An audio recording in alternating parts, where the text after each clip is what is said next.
నమస్తే, welcome to our channel. నేను సిరి. ఈరోజు మన స్టూడియోలో ఉన్నారు మనతో పాటు TPCC official spokes person doctor లింగం యాదవ్ గారు. నమస్కారం సార్. నమస్తే సార్, ఇప్పుడు చూస్తుంటే మేము అంటే తెలంగాణ వచ్చిన తర్వాత అంటే ఈ 10 ఏళ్ళ తర్వాత ఇప్పుడు మళ్ళీ కాంగ్రెస్ అయితే వచ్చింది. మనకి కాంగ్రెస్ వచ్చే ముందు అంటే మేనిఫెస్టో రిలీజ్ చేసే ముందు చాలా వరకు అందరిలో ఒక ఉత్కంఠ ఉండేది. అసలు మేనిఫెస్టోలో ఏం రిలీజ్ చేస్తారు ఏంటి అని చెప్పేసి, ఆ మేనిఫెస్టోలో మీది ఒక కీలక పాత్ర మీరు వహించారని చెప్పేసి మనకి తెలుసు. సో అసలు ఎలా జరిగింది అసలు మేనిఫెస్టో రిలీజ్ అంటే మేనిఫెస్టోలో ఇలాంటి అంశాలు పెట్టాలి అని చెప్పేసి అసలు మీకు ఎలా వచ్చింది అసలు? ముందుగా నమస్కారం అండి. ఇట్స్ డెఫినెట్గా అండి, ఆనాడు తెలంగాణ తల్లి సోనియా గాంధీ ఏర్పాటు చేసిన తర్వాత 10 సంవత్సరాలు తెలంగాణని పరిపాలించినటువంటి కేసీఆర్ గారు నియంతృత్వ విధానాలను ఏ విధంగా అవలంబించారు అనేది మనందరికీ తెలిసిందే. ప్రత్యేకించి నీళ్లు, నిధులు, నియామకాల కోసం కొట్లాడి సాధించుకున్న తెలంగాణలో కేసీఆర్ నీళ్ల పేరు మీద ఏ విధంగా మోసం చేసిండు మనందరం చూసిన. వీళ్ళ కాళేశ్వరంలో 1000 కోట్ల అవినీతి ఏ విధంగా జరిగింది, అదేవిధంగా నిధులన్నీ ఏ విధంగా పక్కదారి మళ్లించారు అనేది. ఇక ప్రత్యేకించి నియామకాలు, విద్యార్థులు తెలంగాణ ఏర్పాటైతే ఉద్యోగ అవకాశాలు వస్తాయని ఆనాడు మేమందరం విద్యార్థి నాయకులుగా పనిచేసినాం. సో తెలంగాణ ఏర్పడిన తర్వాత విద్యార్థులను ఎంతగా మోసం చేసిండు అనేది ఇవాళ తెలంగాణ సమాజంలో ఎవరు అడిగినా కూడా కేసీఆర్ 10 ఏళ్ల పరిపాలన చెప్తారు. సో దాన్ని ప్రజలకు వివరించడానికి ఆనాడు మేనిఫెస్టో కమిటీ చైర్మన్ గారుగా ప్రజెంట్ మినిస్టర్గా ఉన్నటువంటి శ్రీధర్ బాబు గారి ఆధ్వర్యంలో మేమంతా మెంబర్గా, మాకు శ్రీధర్ బాబు గారు ఒకటే చెప్పారు, అంటే మన మేనిఫెస్టో జనరల్గా మేనిఫెస్టో ఎక్కడ అంటే ఏదో ఆ పార్టీ ఆఫీసుల్లో కూర్చొని వాళ్ళు నాయకుడు చెప్పిందే రాస్తారు. సో మేము ఈసారి మా మేనిఫెస్టో ప్రజలకు రిఫ్లెక్షన్గా ఉండాలి, ప్రజల అభిప్రాయాలకు, ప్రజల యొక్క ఆలోచన విధానానికి రేపు కాంగ్రెస్ పార్టీ ప్రజాప్రభుత్వం ఏర్పడిన తర్వాత ఏ విధంగా చేయాలనే అంశాల కోసం నేను ప్రజల వద్దకెళ్ళి మా ఆనాడు మా శ్రీధర్ బాబు గారు మేము జిల్లాలు తిరిగి మా పార్టీ గాంధీ భవన్లో ఒక ఆఫీస్ ఓపెన్ చేసి, అంటే ప్రజలు ఏం కోరుకుంటారు, యువత ఏం కోరుకుంటారు, మహిళలు ఏం కోరుకుంటారు, రైతులు ఏం కోరుకుంటారు, ఎస్సీ ఎస్టీ బీసీ అణగారిన వర్గాలు ఏమి కాంగ్రెస్ పార్టీ ప్రజాప్రభుత్వంలో కావాలనుకుంటారో వాళ్ళందరి ఆశయాలకు అనుగుణంగా మా కాంగ్రెస్ పార్టీ అభయస్థం మేనిఫెస్టో రూపొందించడం జరిగింది.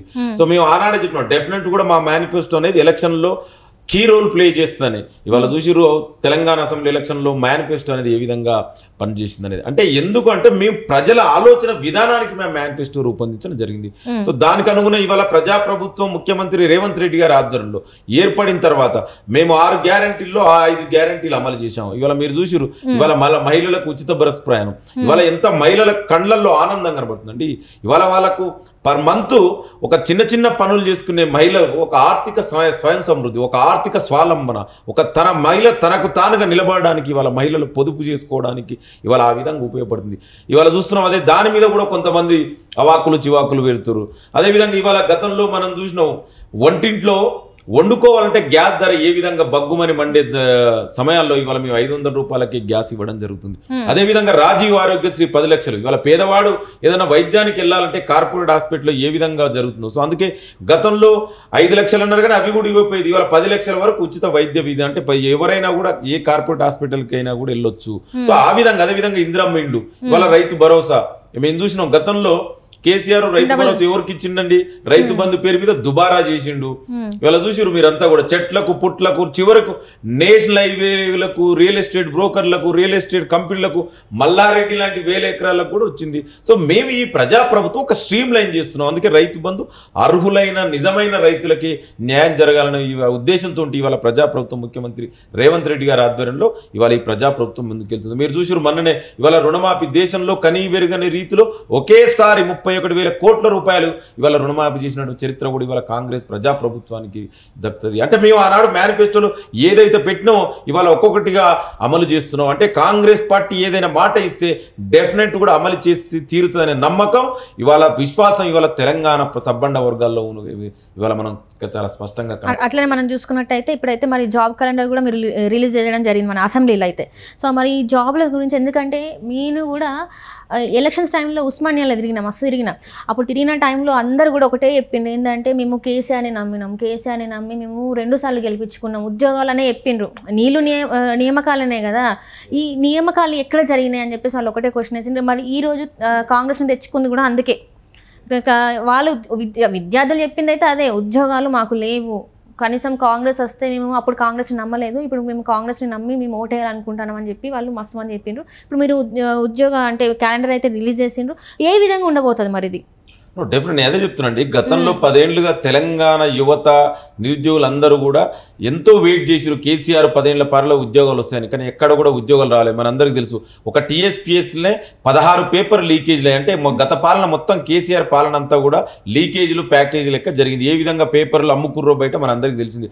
అదేవిధంగా ఉద్యోగం రాలేదని ప్రవళిక అనే అమ్మాయి ఇక్కడే అశోక్ నగర్ లో ఒక అమ్మాయి, ఆమె ఉద్యోగం రాలేదని ఆత్మహత్య చేసుకుంటే దాని మీద కూడా క్యారెక్టర్ అసాసిన్ చేసినటువంటి దుర్మార్గులు గత పాలకులు ఎంత బాధపడతారండి ఆ తల్లిదండ్రులు. ఒక అమ్మాయి ఆ విధంగా చేయొచ్చునా? అట్లాంటి దుర్మార్గులు. అందుకే ఇవాళ కాంగ్రెస్ ప్రజాప్రభుత్వం 10 సంవత్సరాలైనటువంటి విలువైన సమయాన్ని యువత నిరుద్యోగులు కోల్పోయారు. ఈ ప్రజాప్రభుత్వం ప్రథమ ప్రాధాన్యత యువతకు, విద్యార్థులు, నిరుద్యోగికి ఇవ్వాలి. దానికి అనుగుణంగానే మా మేనిఫెస్టోలోనే మేము ఆనాడు మా మేనిఫెస్టోలోనే జాబ్ క్యాలెండర్ రిలీజ్ చేయడం. దానికి అనుగుణంగా నిన్న అసెంబ్లీలో గౌరవ డిప్యూటీ సీఎం గారు బట్టి విక్రమార్క గారు, ముఖ్యమంత్రి గారు అందరూ కూడా ఒక జాబ్ క్యాలెండర్ ప్రకటన చేయడం జరిగింది. అంటే మనం గతంలో ఎక్కడైనా కూడా జరగలేదండి. ఇవాళ దేశంలో ఎక్కడ కూడా ఎక్సెప్ట్ ఒక కేరళ, తమిళనాడు తప్ప ఎక్కడ కూడా ఈ దేశంలో జాబ్ క్యాలెండర్. అట్లాంటి ఒక చారిత్రాత్మకమైన నిర్ణయాలకు వేదిక ఈ అసెంబ్లీ నడుస్తుంది. ఇవాళ అట్లాంటి సమయంలో కూడా ఇవాళ ప్రతిపక్షాలు దాని మీద కూడా ఏదో కోడిగుడ్డు మీద ఈకలేనట్టు మాట్లాడితే ఎట్లండి? ఇవాళ మీరు 10 ఏళ్ళుగా చెయ్యని పని ఈ ప్రజాప్రభుత్వం ముఖ్యమంత్రి రేవంత్ రెడ్డి గారి ఆధ్వర్యంలో జరుగుతుంది. ఇవాళ చూడు, ఈ ప్రభుత్వం ఏర్పడితే అయినా 100 రోజుల్లో 30,000 ఉద్యోగాలు ఇచ్చాం. మొన్ననే Group 1 సక్సెస్ఫుల్గా కంప్లీట్ చేసాం. ఇవాళ మెగా డిఎస్సి చేసినాం, ఆల్రెడీ Group 2 నోటిఫికేషన్ వేసాం. అంటే మేము ఏం చేస్తున్నాం అంటే ప్రజలు ఏదైతే యువత, ప్రత్యేకించి యువత, ఎందుకంటే వాళ్ళే ఈ తెలంగాణ రేపటి ఈ దేశానికి భవిష్యత్తు, తెలంగాణకు భవిష్యత్తు, వాళ్ళని కాపాడుకోవాల్సిన అవసరం ఈ ప్రజాప్రభుత్వం మీద ఉంది. అందుకే ఉద్యోగాలు అనేది వాళ్ళకి డెఫినెట్ కూడా ఏదైతే హామీ ఇచ్చామో ఇవాళ దానికి అనుగుణంగానే నిన్న జాబ్ క్యాలెండర్ రిలీజ్ చేయడం జరిగింది. ఇవాళ తెలంగాణ యువత అంతా కూడా ఒక ఆనందంగా ఉంది. ఒక తెలంగాణలో మొత్తం కూడా ఒక పండుగ వాతావరణం నెలకొల్పబడింది. ఇవాళ దేశంలో ఎక్కడైనా జరిగిందండి? ఇవాళ 10 ఏళ్లుగా బీజేపీ దేశాన్ని పరిపాలిస్తుంది. మరి ఎన్ని ఉద్యోగాలు ఇచ్చిరండి? ఇవాళ ఉద్యోగాలు అడిగితే బీజేపీ వాళ్ళు ఏమంటారండి? పకోడీలు వేసుకోవాలి అంటే PGలు PhDలు చేసి ఈ దేశ యువత పకోడీలు వేసుకోవడానికండి. ఇవాళ కేంద్ర ప్రభుత్వంలో సంస్థలోనే 11 లక్షల ఉద్యోగాలు ఖాళీ ఉన్నాయి. ఒక రైల్వేలనే 1,00,000 ఉద్యోగాలు ఖాళీ ఉన్నాయి. మరి ఎక్కడైనా వాళ్ళు మాట్లాడుతున్నారని? ఇక కేసీఆర్ బీఆర్ఎస్ పాలన, గత 10 ఏళ్ల పాలన మనకు తెలిసిందే ఏ విధంగా విద్యార్థులను ఎంత అరిగోసపడిరో తెలంగాణ ఆనాడు కేసీఆర్ పరిపాలన. అందుకే అలాంటి ఇక్కడ జరగొద్దు. ఇది ప్రజాప్రభుత్వం, ప్రజల చేత ఎన్నుకోబడిన ప్రభుత్వం, ప్రజల నిర్ణయాలకు అనుగుణంగానే ఇవాళ ఈ తెలంగాణ ప్రజాప్రభుత్వం నడుస్తుంది. దానికి అనుగుణంగా ఇవాళ జాబ్ క్యాలెండర్ రిలీజ్ చేయడం. ఇవాళ మీరు చూడండి, ఎక్కడ కూడా తెలంగాణ వ్యాప్తంగా కూడా యువత విద్యుల్లో ఒక పండుగ వాతావరణం నెలకొల్పబడింది. దీని మీద కూడా విమర్శలు చేస్తే ఏదైనా విమర్శ ఎట్లుండాలని? ఒక సద్వినియోగ విమర్శ చేయాలి, ఒక కన్స్ట్రక్టివ్ క్రిటిసిజం చేయాలి. అంతే తప్ప ఏదో క్రిటిసిజం చేయాలి కాబట్టి చేస్తే ఇవాళ మీకు మొన్ననే బుద్ధి చెప్పారు. ఇప్పటికైనా మారుకొని ప్రజల నిర్ణయాలకు అనుగుణంగా మీరు నడుచుకుంటే బాగుంటుంది. అనవసరంగా ఏది పడితే అది మాట్లాడితే ఇవాళ విద్యార్థులే మీకు మొన్న అసెంబ్లీ ఎలక్షన్లో బుద్ధి చెప్పారు, పార్లమెంట్ ఎలక్షన్లో బుద్ధి చెప్పారు.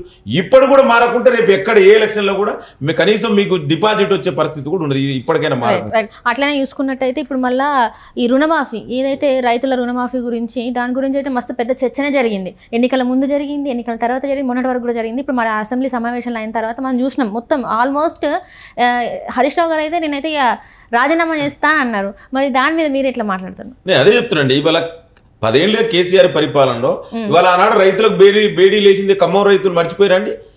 ఇవాళ ఇదే బీఆర్ఎస్ పార్టీ కదా బీజేపీ తీసుకొచ్చిన నల్ల చట్టాలకు రైతులు దేశవ్యాప్తంగా పోరాడుతుంటే, కాంగ్రెస్ పార్టీ రైతులకు సపోర్ట్గా పోరాడుతుంటే, మరి ఇదే బీఆర్ఎస్ నాయకులు కదా కేంద్రం నల్ల చట్టాలకు సపోర్ట్ చేసింది. ఇవాళ వాళ్ళ ఆధ్వర్యంలో చెయ్యని పని ఇవాళ ఈ ప్రజాప్రభుత్వం ముఖ్యమంత్రి రేవంత్ రెడ్డి గారి ఆధ్వర్యంలో దేశ చరిత్రలో ఒకటేసారి 31,000 కోట్ల రూపాయలు ఇవాళ రుణమాఫీ కోసం రిలీజ్ చేయడం జరిగింది. ఎక్కడైనా జరిగిందండి? మీ 10 ఏళ్లలో చెప్పండి ఎన్ని చేసిరు? ఇవాళ ప్రజాప్రభుత్వం ఏర్పడి 7 నెలలే కంప్లీట్ అయింది. మీ 10 ఏళ్లలో చెయ్యనిది మేము ఒక 7 నెలల్లో చేసిన. 7 నెలల్లో కూడా 3 నెలలు ఇవాళ model code of conduct election time పోయింది. అయినా కూడా ప్రజాప్రభుత్వానికి రైతులు అంటే ఈ దేశానికి అన్నం పెట్టే రైతులు, దుక్కి భూమిని నమ్ముకొని బతికే రైతులు డెఫినెట్ గా ఆదుకోవాల్సిన అవసరం ఉంది. అందుకే ఇవాళ ఈ ప్రజాప్రభుత్వం ఆనాడు హరీష్ రావు ఏమన్నాడు? మా ముఖ్యమంత్రి గారు ఇవాళ మేము రుణమాఫీ చేస్తామంటే చెయ్యలేదు, ఇంపాసిబుల్, చేస్తే నేను రిజైన్ చేస్తాను. మరి ఇవాళ హరీష్ రావు గారు ఎక్కడ పడుకుండండి? ఇవాళ ఆగస్టు 15 అంటే ఇవాళ ముఖ్యమంత్రి గారు జూలై 18 1,00,000 రూపాయల వరకు, మొన్ననే 1,50,000 రూపాయల వరకు, రేపు ఆగస్టు 15కు 2 లక్షల రుణమాఫీ చేసి తీరుతా ఉన్నా. ఇవాళ దానికి అనుగుణంగా నిర్ణయాలు జరుగుతున్నాయి. ఇవాళ 2,50,000 రూపాయల వరకు ఇవాళ రుణమాఫీ జరిగింది. మరి హరీష్ రావు సిద్ధంగా ఉండారు రాజీనామాకు? నువ్వు చేయలేదన్నావు, మేము చేసి చూపిస్తున్నావు, మరి నీకు దమ్ముందా నువ్వు రాజీనామా చేసే అంత దమ్ము అంటే? నేను ఏమంటున్నా అంటే మీరు చెయ్యని పని ప్రజాప్రభుత్వం చేస్తుంది అంటే మనం ఒకటి గుర్తుంచుకోవాలి. ఇవాళ ఇదే కాదు, గతంలో కూడా దేశవ్యాప్తంగా ఆనాడు ప్రధానిగా ఉన్నటువంటి మన్మోహన్ సింగ్ గారి ఆధ్వర్యంలో దేశవ్యాప్తంగా కూడా 72,000 కోట్ల రూపాయలతో రుణమాఫీ చేసినటువంటి చరిత్ర కూడా కాంగ్రెస్ పార్టీకే దక్కుతుంది. అంటే కాంగ్రెస్ పార్టీ అంటేనే రైతుని రాజుగా చేసే పార్టీ, రైతు అభివృద్ధి ధ్యేయంగా, అభివృద్ధి సంక్షేమమే ధ్యేయంగా పనిచేసినటువంటి పార్టీ ఇవాళ కాంగ్రెస్ ప్రజాప్రభుత్వంలో జరుగుతుంది. ఇవాళ దేశవ్యాప్తంగా చూడండి బీజేపీ ఏ విధంగా చేస్తుంది. ఆనాడు రైతులకు ఆదాయాన్ని రెట్టింపు చేస్తున్నారు, రైతులకు పింఛన్ ఇస్తున్నారు, మరి ఎక్కడ పోయిందండి? ఇవ్వకపోగా ఇవాళ రైతుల మీద కాల్పులు జరుపుతారు. ఇవాళ బీఆర్ఎస్ అదే విధంగా చేసింది. అందుకే ఆ పార్టీలకు బుద్ధి చెప్పిరు, ఇప్పటికైనా మారండి, మీరు రాజీనామాకు. ఇవాళ ముఖ్యమంత్రి గారు మొన్న చాలా స్పష్టంగా చెప్పిండు, హరీష్ రావు నువ్వు రిజైన్ చేసేంత దమ్ము లేదు, సర్లే మేము రిజైన్ కూడా అడగము, కానీ అవాకులు చివాకులు వేలకు నువ్వు చేయనన్నో మేము చేసి చూపించినావు. అది కాంగ్రెస్ యొక్క క్రెడిబిలిటీ, క్రెడెన్షియాలిటీ. సో మీరు చేయని అని చెప్పినా కూడా ఇవాళ మీ ప్రజలు అనేది, ఎందుకంటే కాంగ్రెస్ అంటేనే రైతు సంక్షేమం కోసం నిరంతరం పనిచేసే. ఇవాళ చూడండి గతంలో ప్రజాస్వామ్యం ఉందా అండి? ఎక్కడి నుంచి పరిపాలన జరిగేది? గడిల నుంచి జరిగేది ప్రజాస్వామ్యంలో. మరి చట్టసభలో ఎప్పుడైనా కేసీఆర్ మీరు చూసిరు 10 ఏళ్ల చట్టసభల సమావేశాలు జరిగినాయని కూడా ఎవరు తెలియదు కండి. ఇవాళ మీరు చూడండి ప్రతిపక్ష నాయకుడు అసెంబ్లీకి రాకున్నా కూడా ఆ పార్టీ బీఆర్ఎస్ పార్టీలకు ఎక్కువ సమయాన్ని కనిపించింది. అంటే పాలక పక్షం ప్రతిపక్షం అని చూడకుండా సభలు సమావేశాలు జరుగుతుంటే ఇవాళ అసెంబ్లీకి ప్రతిపక్ష నాయకుడు రాడు. ఇవాళ కేటీఆర్ వచ్చి ఆయన ఇది సభలు ఇంత మంచిగా జరుగుతున్నాయి, దీన్ని ఎట్లయినా డైవర్ట్ చేయాలని మళ్ళీ దాని మీద ఒక డ్రామాలు ఆడడం తప్ప నిజంగా ప్రజా సమస్యలను చర్చించే సిద్ధశుద్ధి ఈ బీఆర్ఎస్ నాయకులకు లేదు. ఇవాళ మీరు చెప్పండి, మరి ఆ ప్రతిపక్ష నాయకుడు రోల్ ఏందండి? అసెంబ్లీకి ఎందుకు రాడండి? అంటే గడిలలో ఉండడం కోసం, ఫామ్ హౌస్లు ఉండడం కోసమా? మరి ఇక చట్టసభలు ఎందుకండి? ఇక ప్రజాస్వామ్యం ఎందుకండి? అంటే చట్టసభల మీద విలువ లేదు, ప్రజాస్వామ్యం మీద విలువ లేదు. ఇప్పటికైనా కేసీఆర్ బీఆర్ఎస్ పార్టీ మారి ఈ ప్రభుత్వానికి ఒక మంచి సలహాలు సూచనలు ఇస్తే బాగుంటుంది తప్ప ఏది పడితే అది మాట్లాడి ఇంకా ప్రజలు మీరు ఇట్లనే మాట్లాడితే తెలంగాణలో ఇప్పటికే 2 ఎలక్షన్లు మీకు బుద్ధి చెప్పారు. ఇకనైనా మారండి, మీరు ఒక పాజిటివ్ దృక్పథంతో ఈ ప్రజాప్రభుత్వం ముందుకెళ్తుంది. అంతే తప్ప ఏది పడితే అది మాట్లాడితే మాత్రం తెలంగాణ ప్రజలు మీ మాటల్ని సహించే స్థితిలో లేరు. అట్లనే చూసుకున్నట్టయితే ఇందాక మీరు అన్నాడు గడిల నుంచి వెళ్ళి పాలన చేసిందని. గత 10 సంవత్సరాలు మనం చూసినాం కేసీఆర్ గారి పాలన ఎట్లున్నది ఏందనేది అయితే ప్రతి ఒక్కరు చూసిన, చిన్నపిల్ల ముసలవ్వ దగ్గర నుంచి చిన్నపిల్ల దగ్గర అందరూ చూసిండ్రు. అట్లనే ఇప్పుడు మరి తెలంగాణ వచ్చిన తర్వాత ఈ 10 సంవత్సరాల తర్వాత ఇప్పుడు మరి కాంగ్రెస్ ఎట్లా చేయబోతోంది? ఆ 10 సంవత్సరాలకి ఇప్పటికి డిఫరెన్స్ ఎట్లా ఉండబోతోంది మరి? డెఫినెట్గా. అందుకే 10 సంవత్సరాల కేసీఆర్ పరిపాలన చూసిన మనం ఏ విధంగా జరిగింది. Land mafia, sand mafia, liquor mafia, Kaleshwaram ఏ విధంగా అవినీతి జరిగింది, గొర్రెల స్కాము, చేపల స్కాము, ఫోన్ ట్యాపింగ్. ఒక చిన్న ఉదాహరణ చెప్తా. గొర్రెల స్కామ్ ప్రపంచంలో ఎక్కడైనా ఒక 2 వీలర్ మీద అంటే కేసీఆర్ 10 ఏళ్ల పరిపాలన ఏ విధంగా జరిగింది అనే దానికి ఒక చిన్న మన ఉదాహరణ అర్థం చేసుకోవచ్చు. ఎంత అవినీతి అక్రమాలు జరిగింది. ఒక 2 వీలర్ మీద ఎట్ ఏ టైం 21 గొర్రెలు ఒక పొట్టేలు సాధ్యమవుతుందని ఎట్ ఏ టైం ట్రావెల్ చేయగలుగుతారా? 2 వీలర్ మీద. ఇది ఆంధ్ర ఇక్కడ నేను చెప్పడం కాదు, ఈడీ చెప్పింది. అంటే ఎంత అధ్వానంగా కేసీఆర్ పరిపాలన జరిగింది అనేది. అంటే అంత ప్రతి దగ్గర స్కామ్. ఏ డిపార్ట్మెంట్ తీసుకో, చేపల స్కామ్ అండి, గొర్రెల స్కాము, అమాయకులైన గొర్రెల కుర్మల నుంచి డబ్బులు వసూలు చేసి దాంట్లో కూడా స్కాము. ఏ డిపార్ట్మెంట్ చూసినా 1000 కోట్ల అవినీతి అక్రమాలు, భూదందాలు. ఇవాళ చూడ హైదరాబాద్ గతంలో తెలంగాణ ఏర్పడినప్పుడు ఎంత ప్రభుత్వ భూమి ఉండే, మరి మొన్న ఇప్పుడు ఎంత ప్రభుత్వ భూమి ఉంది? ఆ ప్రభుత్వ భూమి ఎంత ఎవరైందండి? మరి కోకపేటలో మరి 100 కోట్లు అన్నారు కదా. మళ్ళీ భూములు వాళ్ళ వల్లనే పెరిగిన, భూమి రేట్లు వాళ్ళ వల్ల వచ్చినాయి, రియల్ ఎస్టేట్ రంగం వాళ్ళ వల్లనే పెరిగింది అన్నారు కదా. మరి ఈ కేటీఆర్ ఎట్లుండంటే కేటీఆర్ వాళ్ళ ఒక global WhatsApp university, BJP BRS 2 ఒకటి నుంచి వచ్చినాయి. వాళ్ళు ఎంత ప్రచారం చేయడంలో అందుకే నిన్న ముఖ్యమంత్రి గారు కూడా అసెంబ్లీ చాలా స్పష్టంగా చెప్పాడు. అంతా ఆర్టిఫిషియల్ కేటీఆర్, ఆయనకి ఇంటెలిజెన్స్ లేదు, ఓన్లీ ఆర్టిఫిషియల్. ఏది పడితే అది పబ్లిక్ గా జనాలకు ఒక పాస్ చేయాలంత మెసేజ్. ఇవాళ రియల్ ఎస్టేట్ అనేది ఇప్పుడు పెరగలేదండి. మీరు చూడండి, ఆనాడు కాంగ్రెస్ పార్టీ ప్రభుత్వంలో జనార్దన్ రెడ్డి గారు ఆనాడు ఇక్కడ సైబర్ టవర్ కు కన్స్ట్రక్షన్ నిర్మాణానికి శంకుస్థాపన చేశారు. ఆ తర్వాత ఇవాళ దేశంలోనే హైదరాబాద్ కు ఒక జాగ్రఫికల్ కండిషన్ మనం అర్థం చేసుకోవాలి. ఇవాళ ఒక రోజు అయిన డెవలప్ కాదండి. చంద్రబాబు నాయుడు, నేదులపల్లి జనార్దన్ రెడ్డి గారు, చంద్రబాబు గారు, తర్వాత రాజశేఖర రెడ్డి గారు, ఇదొక పరంపర అండి. కేటీఆర్ వచ్చినాక ఏం చేసిండండి?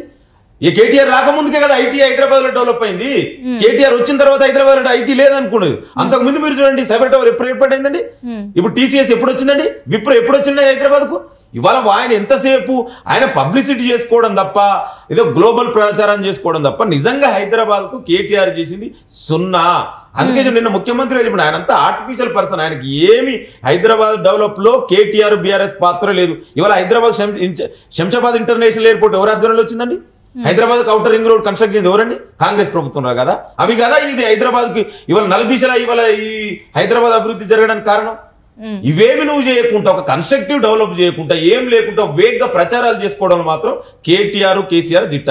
అందుకే ఇవాళ చూడండి, ఈ ప్రజాప్రభుత్వం ఏర్పడిన తర్వాత మా ఐటీ మినిస్టర్ శ్రీధర్ బాబు గారి ఆధ్వర్యంలో, ముఖ్యమంత్రి రేవంత్ రెడ్డి గారి ఆధ్వర్యంలో ప్రభుత్వం ఏర్పడిన 3 నెలలే దావోస్కెళ్ళి 40,000 కోట్ల రూపాయల ఇన్వెస్ట్మెంట్ తీసుకొచ్చు. మరి నీకు దమ్ముంటే నీ 10 ఏళ్లలో ఎన్ని ఇన్వెస్ట్మెంట్ తెచ్చినావండి? ఎన్ని కొత్త కంపెనీలు పెట్టినావు? చర్చకు సిద్ధమా? మా ప్రభుత్వం మీరు రాకముందుకే హైదరాబాద్ డెవలప్ అయింది. దయచేసి ఆ విధంగా, ఎందుకంటే కేసీఆర్ కేటీఆర్ కున్న మీడియా ప్రచారం, వాళ్ళకు ఉన్నటువంటి వాళ్ళ చెంచా సంస్థల ద్వారా ప్రచారం చేసుకోవడం తప్ప నిజంగా కేటీఆర్ హైదరాబాద్ చేసింది శూన్యము.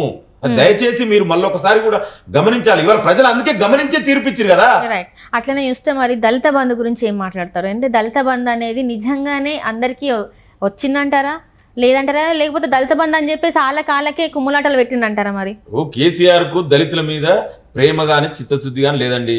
ఇవాళ ఆనాడు ఏమన్నాడు ఉద్యమంలో, తెలంగాణ అయిపోయిన మొదటి ముఖ్యమంత్రి బీఆర్ఎస్ పార్టీ అధికారంలోకి వస్తే దళితులు ముఖ్యమంత్రి చేస్తాడు. మరి ఎక్కడ పోయిందండి? ఎందుకు చేయలేదండి? 10 ఏళ్ళుగా దళిత ముఖ్యమంత్రి ఎవరు కూడా ఆయన అడగలేదు కదా. ఎవరు అడిగేదే ఉంటదండి. ఎందుకు దళిత ఎమ్మెల్యేలు లేరా అంటే తెలంగాణ సమాజాన్ని అవమానిస్తారా వాళ్ళు? అంతమంది దళిత ముఖ్యమంత్రులు డిప్యూటీ సీఎం చేసి ఇవాళ అనవసరంగా ఆ రోజు పదవి నుంచి చిత్తూరు చేసింది మరి ఇదే కేసీఆర్ కదా. దళితులకు 3 ఎకరాలు ఇస్తాడు, ఎందుకు ఇవ్వలేదండి? 1000 కోట్లు నువ్వు సంపాదన బినామీల పేరు సంపాదించుకున్నావు, దళితులకు 3 ఎకరాలు ఎందుకు ఇవ్వలేదండి? ఇంటికో ఉద్యోగం అన్నాడు. దళిత బంధు ఏం జరిగింది? మరి స్వయంగా ముఖ్యమంత్రి చేసిన 30% కమిషన్ తీసుకుంటారు దళితుల బంధువులు. నేను చెప్పడం కాదు, ఇది కాంగ్రెస్ పార్టీ నాయకులు చెప్పలే. ఆనాడు స్వయంగా ముఖ్యమంత్రి ఉన్నటువంటి కేసీఆర్ చెప్పిండు కదా. ఆంధ్ర రికార్డు ఇదే, నేను వేగ్గా చెప్పట్లేదే, మీరు ఇప్పటికి కూడా చూసుకోండి, కావాలంటే నేను వీడియో పంపిస్తా. అన్నాడు కేసీఆర్ చెప్పిండు 30% కమిషన్. అంటే కేసీఆర్ది 30% కమిషన్. ఏ డిపార్ట్మెంట్లో చూసుకున్న కమిషన్లే. అందుకే ఇవాళ ఆనాడు అంతెందుకండి, ఒక కాంగ్రెస్ పార్టీ ఉమ్మడి ఆంధ్రప్రదేశ్ చరిత్రలోనే తెలంగాణ ఏర్పడిన తర్వాత కూడా ఒక దళితుని ప్రధాన ప్రతిపక్ష నాయకుడిని కాంగ్రెస్ పార్టీ చేస్తే ఇప్పుడున్నటువంటి డిప్యూటీ సీఎం మల్లు భట్టి విక్రమార్క కానీ మరి ఆనాడు కేసీఆర్ దురహంకారంతో ఒక దళితుడు ఆపోజిషన్ నాయకుడు ఉండకూడదనే ఉద్దేశంతో ఒక కుట్రలో భాగంగా మరి ఆనాడు దళిత నాయకుడు ఉండొద్దు అనేది కాంగ్రెస్ పార్టీ నుంచి ఎమ్మెల్యే చేంజ్ చేసుకోలేదండి. చేసుకోవడం వల్లనే ఆనాడు కాంగ్రెస్ పార్టీకి ఆపోజిషన్ స్టేటస్ దొరకలే. మరి నిన్న డిప్యూటీ సీఎం గారు స్పష్టంగా చెప్పారు కదా. అంటే ఇంకా దళితుల మీద కేసీఆర్ ప్రేమ ఎక్కడ ఉందండి? ఈ ప్రభుత్వం చిత్తశుద్ధితో ఉంటుంది. అందుకే ఆనాడు మేము ఆపోజిషన్ లీడర్ ఒక దళితుని చేశాం. ఇవాళ డిప్యూటీ సీఎంగా, ఒక ఫైనాన్స్ మినిస్టర్గా, ఒక స్పీకర్గా ఇవాళ కాంగ్రెస్ పార్టీ మా జాతీయ నాయకుడే ఒక దళితుడండి మల్లికార్జున ఖర్గే. ఇంకా అంతకంటే చిత్తశుద్ధి ఎవరికి ఉందండి? చెప్పమని ఎవరు చేస్తారు? మేము మాటలు చెప్పాం. కాంగ్రెస్ పార్టీ అంటే చేతలలో ఉంటది.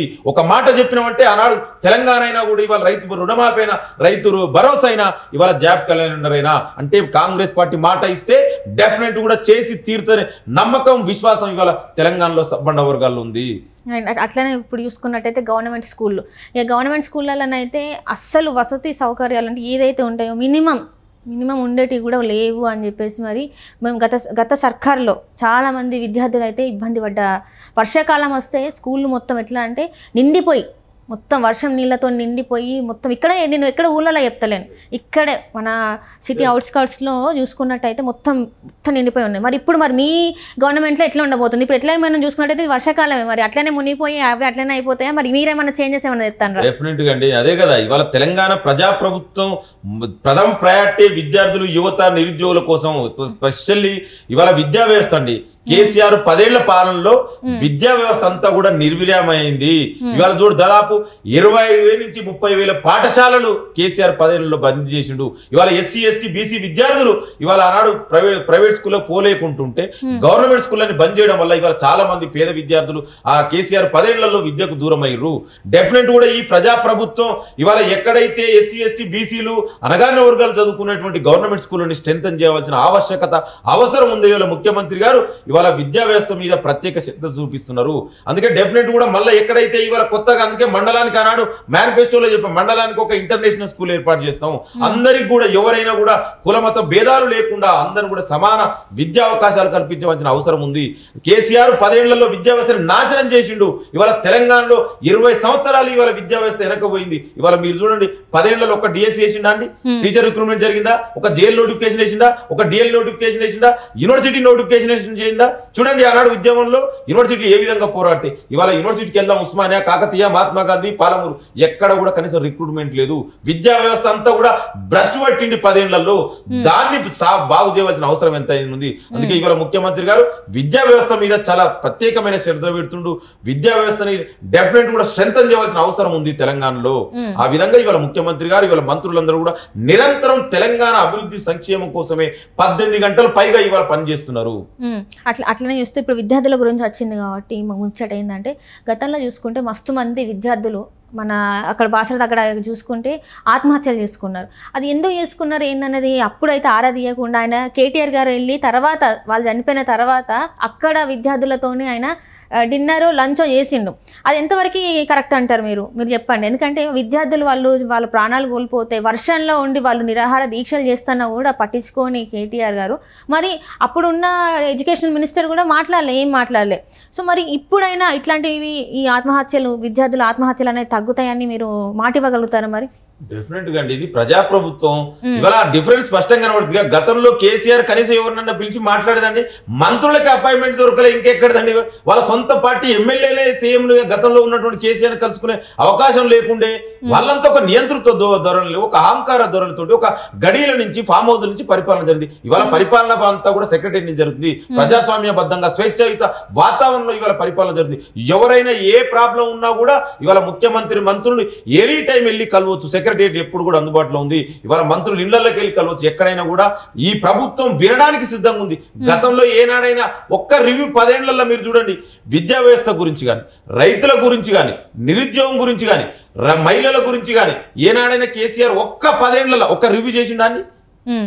ఇవాళ మీరు చేయండి. ఈ ప్రభుత్వం చూడు, వచ్చిన 7 నెలల 3 నెలలు ఇవాళ ఎలక్షన్ కోడ్ కండక్ట్ పోయింది. అయినా కూడా ఈ ప్రభుత్వం నిరంతర ఇవాళ విద్యా వ్యవస్థని, రైతుల గురించి, మహిళల గురించి ఇవాళ ఈ విధంగా ఆలోచిస్తున్నాం. గతంలో ఈ విధంగా జరగలేదే. కేసీఆర్ కేటీఆర్ ఎంతసేపు అదే చెప్తున్నా. వాళ్ళు ఒక వాట్సాప్ యూనివర్సిటీ, ఒక పబ్లిసిటీ చేసుకోవడంలో కేటీఆర్ గొప్ప. అందులో మాత్రం నిజంగా కేటీఆర్ గనుడే.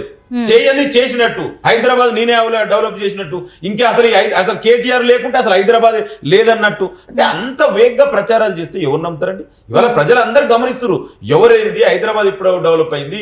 ఇవాళ నువ్వు 10 ఏళ్లలో ఎన్ని ఉద్యోగాలు ఇచ్చినావు? మహిళల గురించి ఏనాడు మాట్లాడినండి? మొత్తం 5 ఏళ్లలో మొదటి క్యాబినెట్ లో ఒక మహిళని మంత్రి లేడు. ఇంకా వాళ్ళు ఎట్లా మాట్లాడతారండి మహిళల గురించి, మహిళల భద్రత గురించి? ఇవాళ అదే చూసిన మరియమ్మ లాకప్ డెత్ ఏమైందనేది. హైదరాబాద్ అండి కేసీఆర్ పరిపాలనలో ఎల్బీ నగర్ లో ఒక ఆదివాసీ మహిళని ఏ విధంగా పోలీస్ స్టేషన్ లో టార్చర్ చేయమని అందరం చూసి ఏ విధంగా ఇన్సిడెంట్ జరిగిందో, అట్లాంటి దుర్మార్గాలు గత ప్రభుత్వంలో జరిగినాయి. ఇది ప్రజాప్రభుత్వం. ఎవరైనా ఎప్పుడైనా ముఖ్యమంత్రి గాని మంత్రి మండలి ఎవరైనా కలుసుకోవచ్చు, స్వేచ్ఛంగా వాళ్ళ అభిప్రాయాలు చెప్పొచ్చు. అవసరమైతే ఈ ప్రభుత్వం ముఖ్యమంత్రి గారే చాలా స్పష్టంగా చెప్పారు అండి, ఈ ప్రభుత్వానికి సలహాలు సూచనలు ఇవ్వండి. డెఫినెట్ కూడా వింటాం మేము. మీ లెక్క గడిలలో కూర్చొని నియంతృత్వం లెక్క నేనే రాజును, నేనే తెలంగాణ అన్న వ్యక్తి ఏమైందండి? అందుకే ఈ ప్రభుత్వం అట్లయితే డెఫినెట్ కూడా అన్ని సమస్యల్ని పరిష్కరిస్తారు. ఇవాళ చూడు తెలంగాణలో ఎంత అభివృద్ధి. ఇవాళ ఈ ప్రజాప్రభుత్వం ఏర్పడిన తర్వాత ఇవాళ హైదరాబాద్, ఇవాళ మా ఐటీ మినిస్టర్ శ్రీధర్ బాబు గారి ఆధ్వర్యంలో ఒక ఏఐ ఆర్టిఫిషియల్ ఇంటెలిజెన్స్ కే హబ్ గా ఇవాళ హైదరాబాద్ నిలవబోతుంది. ప్రపంచానికి, దేశానికే కాదు ప్రపంచానికే హైదరాబాద్ వేదిక కాబోతుంది. అది మా యొక్క కాంగ్రెస్ పార్టీ ప్రజాప్రభుత్వం యొక్క లక్ష్యం. అంతే. వాళ్ళ కేటీఆర్ లెక్క గొప్పలు చెప్పుకోదండి ప్రభుత్వం. ప్రజలు తీర్పు చెప్తారు కదా, నువ్వు ఏం చేసినావు అనేది ప్రజలు రేపు ఎలక్షన్ లో తీర్పు చెప్తారు.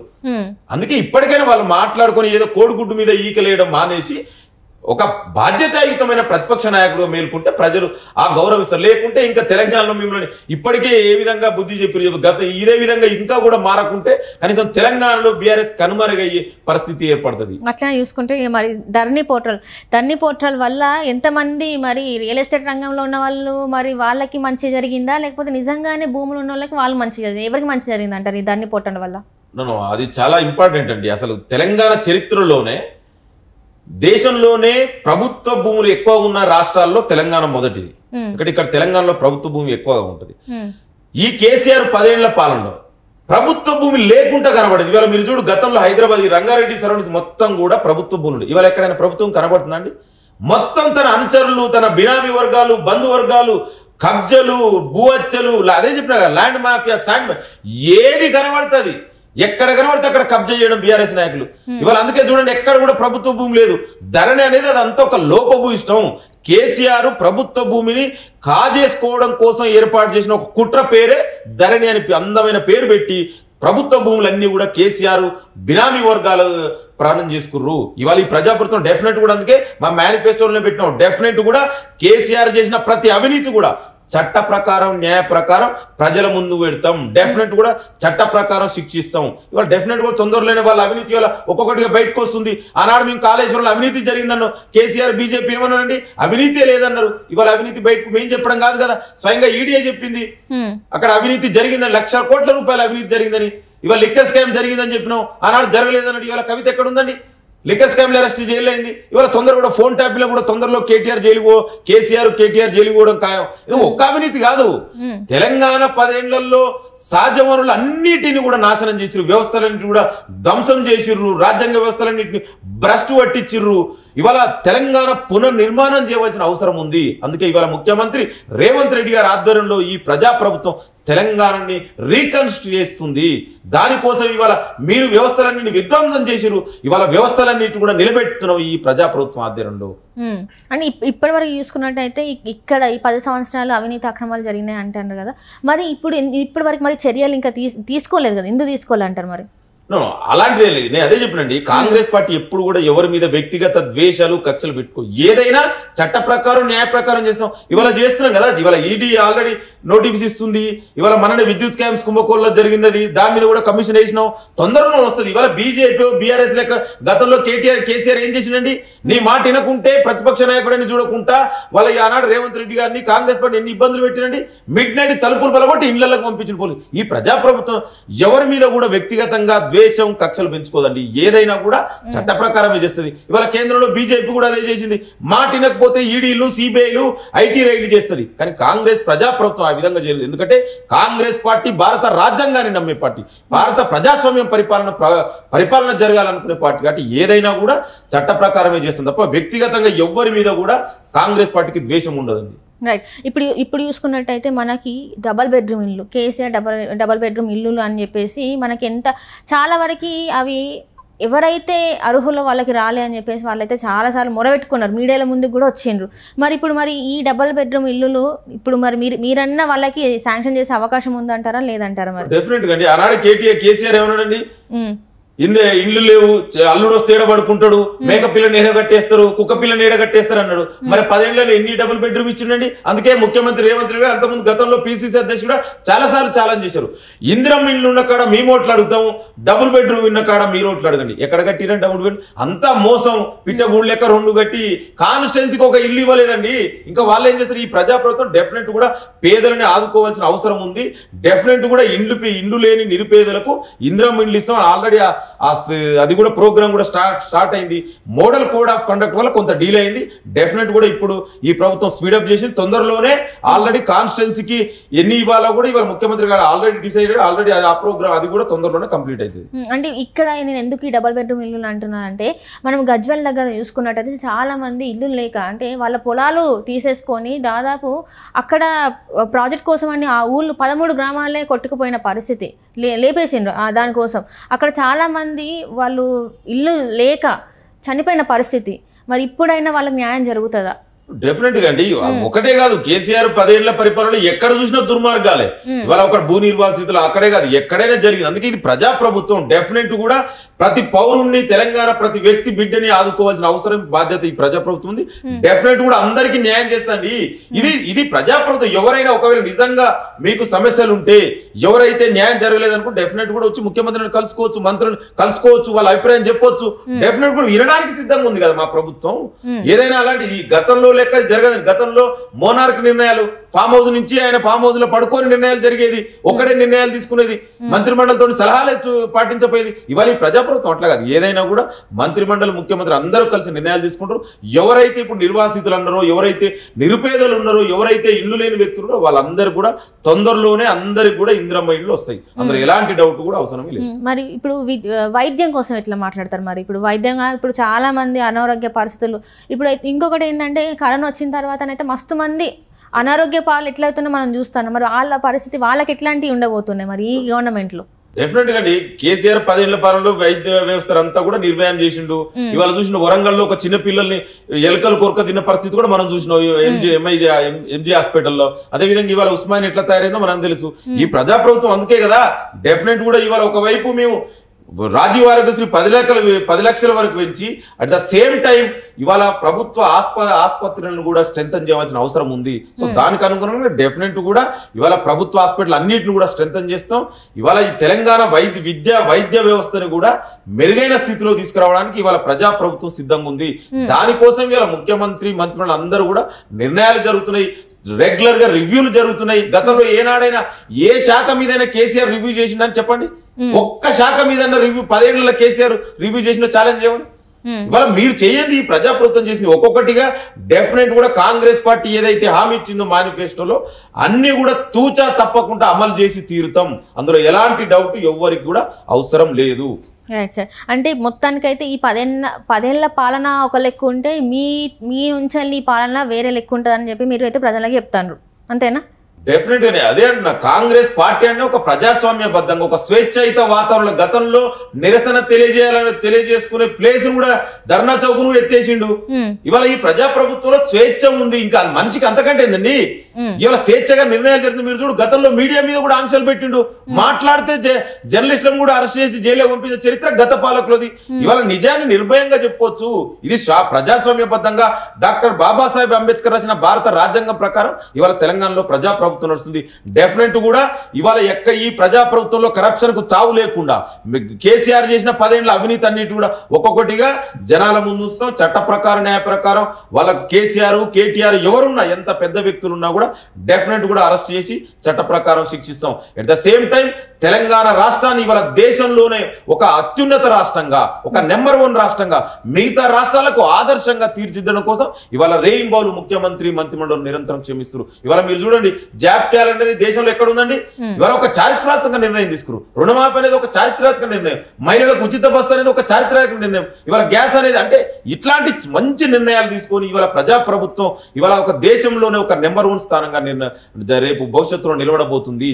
మీకు దమ్ముంటే ప్రతిపక్ష నాయకులు ఈ ప్రభుత్వానికి సూచనలు చేయండి, అంతే తప్ప వేగంగా మాట్లాడితే ప్రజలు క్షమించరు.